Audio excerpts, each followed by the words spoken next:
തീർത്തും യാദൃച്ഛികമായിട്ടാണ്. ഞാൻ Microsoft work ചെയ്തുകൊണ്ടിരുന്നപ്പോഴത്തേക്കും ഒരു വർഷത്തെ ബ്രേക്ക് എടുത്ത് ഒരു പുസ്തകം എഴുതാൻ വേണ്ടിയിട്ട് ഒരു വർഷത്തെ ബ്രേക്ക് എടുത്ത് പുസ്തകം എഴുതിക്കൊണ്ടിരുന്നപ്പോഴത്തേക്കും മച്ചിൻ്റെ പുറത്തിരുന്നാണ് പുസ്തകം എഴുതുന്നത്. അപ്പോൾ അവിടെ നോക്കുമ്പോഴത്തേക്കും ഇതുപോലൊരു പ്ലാവ് ഞങ്ങളുടെ വീടിൻ്റെ പുറകിലുമുണ്ട്. ആ പ്ലാവിൽ ചക്ക പൊടിഞ്ഞു. ഒക്ടോബർ 2 തീയതി പുസ്തകം എഴുതാൻ തുടങ്ങിയപ്പോഴത്തേക്കും ചക്ക പൊടിഞ്ഞു. ഡിസംബർ 15 ആയപ്പോഴത്തേക്കും ആദ്യത്തെ ചാപ്റ്റർ കംപ്ലീറ്റ് ചെയ്തപ്പോഴത്തേക്കും 15 കിലോ വെയിറ്റ് ഉള്ള ഒരു ബേബി ഹിപ്പോപ്പൊട്ടാമസിൻ്റെ സൈസിലേക്ക് ചക്ക വലുതായപ്പോഴത്തേക്കും ഞാൻ എന്നും കണ്ടുകൊണ്ടിരിക്കുന്നുണ്ട്, ഇതിനെന്തെങ്കിലും ചെയ്യണമല്ലോ. 80% ചക്ക വെറുതെ പോവുകയാണ് ഇന്ത്യയിൽ, പ്രത്യേകിച്ച് കേരളത്തിൽ. ഇതെങ്ങനെ ഇതിനൊരു മാർക്കറ്റ് ഉണ്ടാക്കിയെടുക്കാൻ പറ്റും? ക്രിയേറ്റിംഗ് എൻ ഓർഗനൈസ്ഡ് മാർക്കറ്റ്, അതായിരുന്നു എൻ്റെ ഗോള്. ഉരുളക്കിഴങ്ങ് കൊണ്ട് ബർഗർ ഉണ്ടാക്കാൻ പറ്റുന്നുണ്ടെങ്കിൽ എന്തുകൊണ്ട് ചക്കച്ചുള, പഴുക്കാത്ത ചക്കച്ചുള കൊണ്ട് ബർഗർ ഉണ്ടാക്കി കൂടാ എന്നുള്ള ആ ഒരു ആശയം, വെറുതെ തമാശയൊരു ആശയം ഉണ്ടായി. ഒരു 3-4 ഷെഫ്മാരെ വിളിച്ചിട്ട് ഒരു ഷെഫ് റോയ് പോത്തൻ എൻ്റെ അടുത്ത് പറഞ്ഞു ഞാനൊന്ന് ട്രൈ ചെയ്ത് നോക്കാമെന്ന് പറഞ്ഞു. അങ്ങനെ ആ ചക്ക കൊണ്ടുപോയി ഞാൻ അവിടെ കൊണ്ടുപോയി കൊടുത്തു. ആ ചക്കച്ചുള കൊണ്ട് ഞങ്ങൾ ബർഗർ ഉണ്ടാക്കി. ചക്കക്കുരു കൊണ്ട് അതിൻ്റെ ബ്രെഡ് ക്രംസിന് പകരം ചക്കക്കുരു ഉപയോഗിച്ചു. അങ്ങനെ ആ ചക്കയുടെ ബർഗർ നന്നായിട്ട് വന്നു. അവിടെ നിന്നാണ് ഇത് തുടങ്ങിയത്.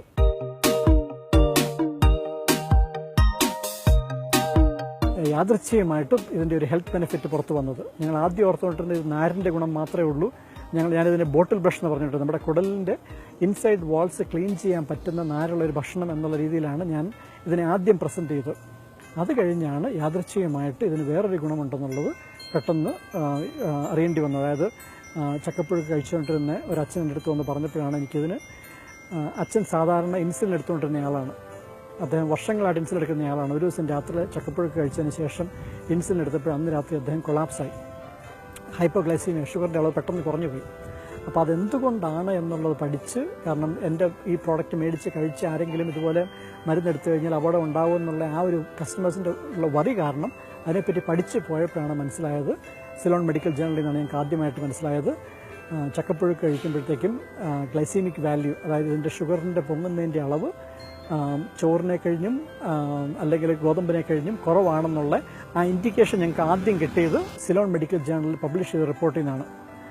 പിന്നീട് ഞാൻ നോക്കിയപ്പോഴത്തേക്കും എൻ്റെ ഈ പ്രോഡക്റ്റ് മേടിക്കാൻ വേണ്ടി വരുന്നവരെല്ലാവരും ഡയബറ്റീസ് പേഷ്യൻസ് ആണ്. അവരാണ് ഒരിക്കൽ വന്ന് മേടിക്കും, പിന്നെ എല്ലാ മാസവും തിരിച്ചു വന്ന് മേടിക്കുന്നു.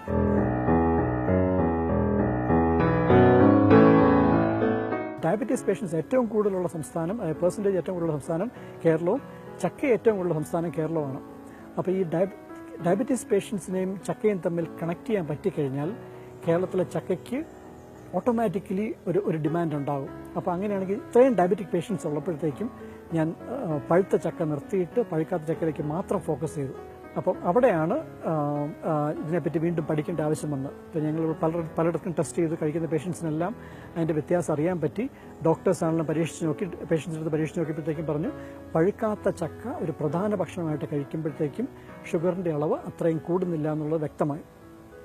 പിന്നെ ഇതിനൊരു സാങ്കേതികമായിട്ട് നമുക്കൊരു സയൻറ്റിഫിക് സ്റ്റഡി വേണമായിരുന്നു. അതിനുവേണ്ടിയാണ് ഞങ്ങൾ KSIDCയുടെ ഫണ്ട്, എനിക്ക് അന്നത്തേക്ക് സീഡ് ഫണ്ട് കിട്ടി. അതുപയോഗിച്ച് ഞങ്ങൾ സിഡ്നി യൂണിവേഴ്സിറ്റിയിൽ നമ്മുടെ കേരളത്തിലെ പഴുക്കാത്ത ചക്ക കൊടുത്തുവിട്ട് അവിടെ ഞങ്ങൾ ഇതിൻ്റെ ഗ്ലൈസീമിക് സ്റ്റഡി ചെയ്തപ്പോഴത്തേക്കുമാണ് വ്യക്തമായത് ഗ്ലൈസീമിക് ലോഡ്, അതായത് നമ്മൾ ഒരു നേരം കഴിക്കുന്ന ഭക്ഷണത്തിൻ്റെ ഷുഗറിൻ്റെ അളവ് കൂടുന്നതിൻ്റെ ഒരു തോതാണ് ഗ്ലൈസീമിക് ലോഡ്. ഗ്ലൈസീമിക് ലോഡ് നമ്മുടെ കേരളത്തിലെ പഴുക്കാത്ത ചക്കയ്ക്ക് ചോറിൻ്റെ പകുതി ഗ്ലൈസീമിക് ലോഡേ ഉണ്ടാവുന്നുള്ളൂ. അതായത് നമ്മൾ ഒരു കപ്പ് ചോറ് കഴിക്കുന്നതും ഒരു കപ്പ് ചക്കപ്പുഴുക്ക് കഴിക്കുമ്പോഴും നമ്മുടെ ശരീരത്തിൽ ഷുഗറിൻ്റെ അളവ് കൂടുന്നത് പകുതിയാണ്. അതുപോലെ തന്നെ 2 റൊട്ടി കഴിക്കുമ്പോഴും കൂടുന്നതിനെ കഴിഞ്ഞും വളരെ കുറവ് ഷുഗറിൻ്റെ അളവേ നമ്മുടെ ശരീരത്തിൽ ചക്കപ്പുഴുക്ക് കഴിക്കുമ്പോൾ ഉണ്ടാകുന്നുള്ളൂ. അതിന് കാരണം ഒന്ന്, ഇതിൻ്റെ ഗ്ലൈസീമിക് ലോഡ് കുറവാണ്. രണ്ടാമത്, ഇതിൻ്റെ കാലറി പകുതിയാണ്. അതായത് ഒരു കപ്പ് ചക്കയും ഒരു കപ്പ് ചക്കപ്പുഴുക്കും ഒരു കപ്പ് ചോറും എടുത്ത് കമ്പയർ ചെയ്യുവാണെങ്കിൽ കാലറി പകുതിയേ ഉള്ളൂ. അപ്പോൾ നമുക്ക് അത്രയും കാലറി നമുക്ക് കുറവാണ്. അപ്പോൾ ലോ കാലറി ഡയറ്റാണ്, ലോ കാലറി ലോ ഗ്ലൈസീമിക് ഡയറ്റാണ് ചക്കപ്പുഴുക്ക്. അപ്പോൾ അത് കഴിച്ചു കഴിഞ്ഞാൽ ആൾക്കാർക്ക് 2 കാര്യങ്ങളാണ് ഞങ്ങൾ കാണുന്നത്. ഒന്ന്, ഷുഗറിൻ്റെ അളവ് കൂടുന്നില്ല, അതായത് ചോറ് കഴിക്കുന്ന അത്രയും ഷുഗറിൻ്റെ അളവ് കൂടുന്നില്ല. രണ്ടാമത്, ആൾക്കാരുടെ വെയിറ്റ് കുറയുന്നു. ഈ 2 കാരണങ്ങളാണ് ഞങ്ങൾ ഇത് കഴിക്കുമ്പോഴത്തേക്കും കാണുന്നത്. അപ്പോൾ അതിനുള്ള സയൻറ്റിഫിക് എവിഡൻസാണ് ഞങ്ങൾ ആദ്യം പുറത്തു കൊണ്ടുവന്നത്.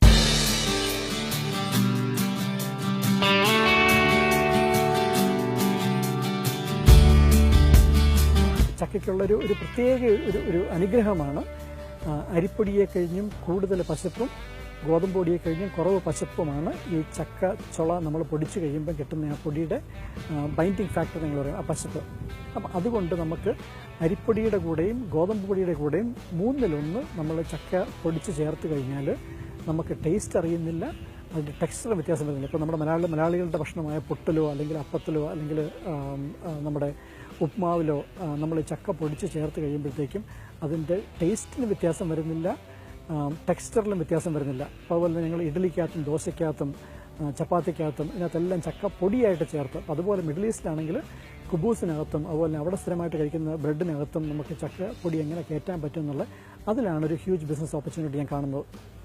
നമ്മുടെ കേരളത്തിൽ ചക്കയ്ക്ക് ഡിമാൻഡ് ഉണ്ടാകുന്നത് മാത്രമല്ല, ആൾക്കാർക്ക് ഒത്തിരി ഹെൽത്തി ആവുകയും ചെയ്യും.